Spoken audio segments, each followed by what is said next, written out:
Hi, I'm Amalia Johnson. And I'm Chris Flavelle. And this is Your World in 5, where we give you the day's news from around the globe in just 5 minutes.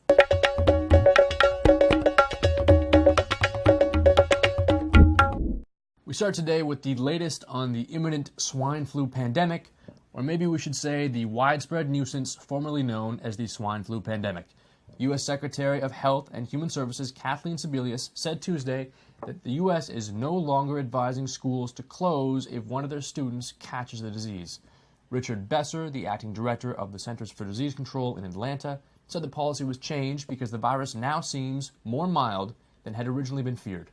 In the meantime, the Mexican government has announced a return to, quote, normalcy, preparing to reopen schools and businesses after a decline in the number of new swine flu cases. We now move to Pakistan, where in the Swat Valley, the peace deal agreed by Taliban militants and the government seemed on the verge of collapse on Tuesday after security forces accused militants of attacking police checkpoints. Taliban insurgents, who were set to disarm under the recently agreed deal, refused to do so until Islamic law, or Sharia, is fully implemented in the valley.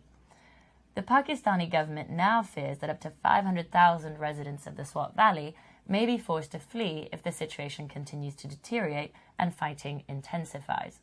Hundreds have already started to flee, and a camp has preemptively been set up in Dargai, a town near the valley, to provide support for the displaced.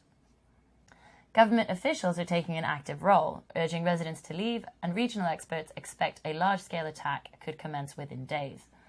Pakistani President Asif Ali Zardari and Afghan President Hamid Karzai are set to hold talks in Washington on Wednesday. Security experts believe that President Obama will use the talks to seek assurances from President Zardari that Pakistan's nuclear arsenal is safe from Taliban insurgents.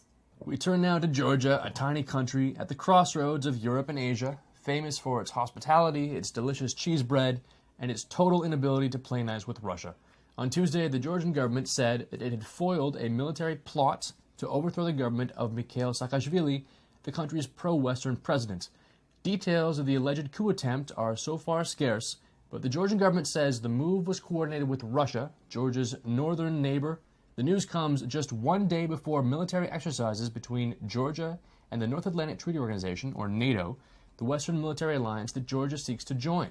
Last August, the Russian military invaded Georgia, a short war over the two countries' border regions that some experts say was a warning to the alliance not to admit Georgia as a member. More encouraging is recent news from the Middle East, where Benjamin Netanyahu has announced the desire for a, quote, fresh approach in resuming peace talks with Palestinians.